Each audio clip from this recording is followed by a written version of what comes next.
Hello बच्चों, कैसे हो आप सभी लोग? बढ़िया, फर्स्ट क्लास। तो बेटा आज की इस वीडियो में जो ना मैं आपको बताऊंगा relation between diameter and circumference of a circle. ठीक है, यानी कि सरकमफ्रेंस ऑफ अ सर्कल और डायमीटर के बीच में क्या रिलेशन है। वैसे तो सरकमफ्रेंस का फार्मूला मैं जानता हूं कि हर बच्चे को आता होगा, लेकिन कभी उस फार्मूले को आपने अच्छी तरह से ऑब्जर्व किया है? आपको पता ही है कि जो सरकमफ्रेंस का जो फार्मूला होता है, अगर मैं किसी बच्चे से बोलूँ कि बेटा सरकमफ्रेंस ऑफ अ सर्कल का फार्मूला क्या होता है, तो बच्चा बोलेगा सर 2πr होता है। बिल्कुल सही है, ठीक है ना। और पाई डी भी होता है, 2r का मतलब d होता है। ठीक है, अगर यदि मैं आपको कहूं कि यदि मैं सरकमफ्रेंस और डायमीटर को डिवाइड करूं आपस में, तो इसका रेशो हमेशा कांस्टेंट होगा। कभी ये आपने ऑब्जर्व किया है? यानी कि आप रेडियाई कोई सी भी ले लो, सरकमफ्रेंस यानी कि सर्कल की रेडियाई कोई भी ले लो, आप सरकमफ्रेंस और डायमीटर को आपस में डिवाइड करोगे तो उसका रेशो वही का वही आएगा। एक एक्टिविटी के जरिए मैं आपको बताता हूँ। ठीक है, फार्मूला तो आपने 10 बार लिखा होगा, मुझे पता है आपको याद भी होगा। ठीक है, लेकिन कभी इस चीज़ पे आपने ऑब्जर्व किया है? आज आपको मैं दिखाता हूँ। देखो, मान लो हम 3 सर्कल ले लेते हैं, कोई भी रैंडम, ठीक है, और उनकी रेडियाई ले लेते हैं। चलो भाई, एक सर्कल मैंने ले लिया, मान लो 4 सेंटीमीटर का, ठीक है, और एक सर्कल मान लो ले लिया मैंने, चलो 5 सेंटीमीटर का, ठीक है, चलो सेंटीमीटर लिख देते हैं यहाँ पर। और एक सर्कल मैंने ले लिया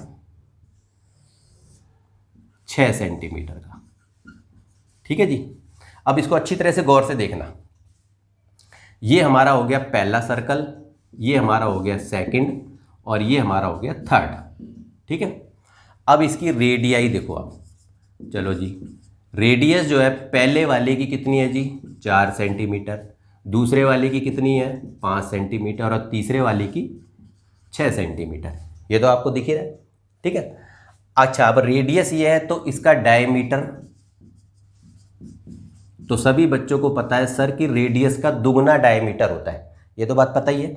यदि 4 सेंटीमीटर पहले वाले की रेडियस है तो 8 सेंटीमीटर इसका डायमीटर हो जाएगा, इसका 10 सेंटीमीटर हो जाएगा, और इसका 12 सेंटीमीटर हो जाएगा। क्लियर है?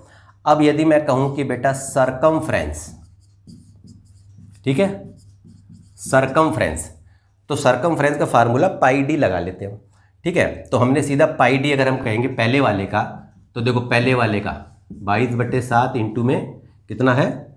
8 है, ठीक है। 8 दूनी 16, 8 दूनी 16, 17, 176/7 आ रहा है। तो चलो जी, हमने लिख दिया इसका 176/7। सही है। अच्छा, दूसरे वाले का भी देख लेते हैं हम, सेकंड वाले का, इसका 10 है, तो 22/7 इंटू में 10 करेंगे तो 220/7 आएगा। यहाँ पर इसका लिख देते हैं, ठीक है। और तीसरे वाले का यदि हम करेंगे तो 22/7 गुणा में 12, 12 दूनी 24, 2, 12 दूनी 24 और 2, 26/7 आ गया। तो लो जी, इसका आ गया 264/7 आ गया। ये बात समझ में आ गई अच्छी तरह से? ये हमने ले लिया, ठीक है। अब चलो इसको मैं ना डिवाइड कर लेता हूँ, और वो भी ज़रा मोबाइल से कर देता हूँ ताकि आपको समझ में आए अच्छी तरह से। अब देखो, सबसे पहले देखो 176 को हमने 7 से डिवाइड किया, 176 को डिवाइड किया हमने 7 से, तो हमारा आंसर आ रहा है, चलो मैं यहाँ पर लिख देता हूँ 25.1428571। ठीक है, अब जरा 220 को कर लेते हैं। 220 को यदि 7 से डिवाइड किया तो इसका आंसर हमारा आ रहा है 31.4285714 आ रहा है। ठीक है, ये हो गया। 264 को एक बार 7 से डिवाइड कर लेते हैं। 264 को 7 से डिवाइड किया तो 38.1428571 आ गया। ठीक है, ये हमने डिवाइड कर दिया। तो ये देखो, ये हमारा सरकमफ्रेंस आ गया। अब मैंने बोला कि बेटा सरकमफ्रेंस अपॉन में डायमीटर, जब आप इसको डिवाइड करोगे तो इसका जो रेशो आएगा वो हर कंडीशन में सेम आएगा, कांस्टेंट होता है। अब चेक कर लेते हैं। अब ये हमारा आया पहले वाले का, चलो तो इसको लिख लेते हैं 25.1428571। इसको हमने डिवाइड करा इसके डायमीटर से, यानी कि 8 से डिवाइड करा, तो इसका आंसर हमारा आ गया 3.14285714।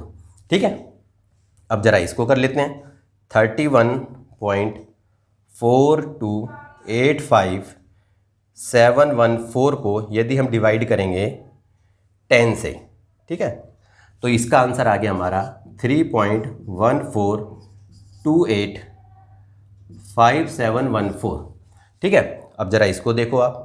हाँ, तो देखो बेटा एक चीज़ देखो, यहाँ पर ना 264 को यदि मैंने 7 से डिवाइड किया तो 37, ये मैंने थोड़ा सा गलत लिख दिया है, इसको ज़रा एक बार दोबारा से लिख लेते हैं।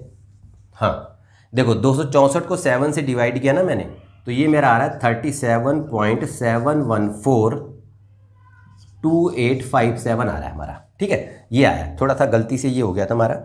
अब देखो क्या है कि अब इसी को यदि मान लो मैंने 37.7142857 को यदि मैंने 12 से डिवाइड किया तो 3.14285714 मेरा आंसर आ रहा है, ठीक है। अब ये देखो आप, अब यहाँ पर देखा आपने कि 3.14285714, 3.14285714, आप देखोगे ये तीनों एक जैसे ही नंबर है, कहने का मतलब ये है। तो आपको ये पता ही है कि सरकमफ्रेंस हमारा होता है पाई डी, ठीक है, ये फार्मूला है। 2r का मतलब d होता है।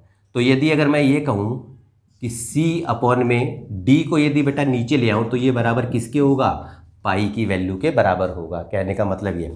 और पाई की वैल्यू आप जानते ही हो कि हम, वैसे तो ये रैशनल नंबर होता है, लेकिन आपको पता ही है कि हम अधिकतर किताबों में भी देखा होगा 3.14 समथिंग हम लेते हैं, यानी कि 3.14 वैल्यू लेते हैं। और आप देखोगे हर कंडीशन पे 3.14, 3.14, 3.14 ये हमारी वैल्यू आ रही है, ठीक है।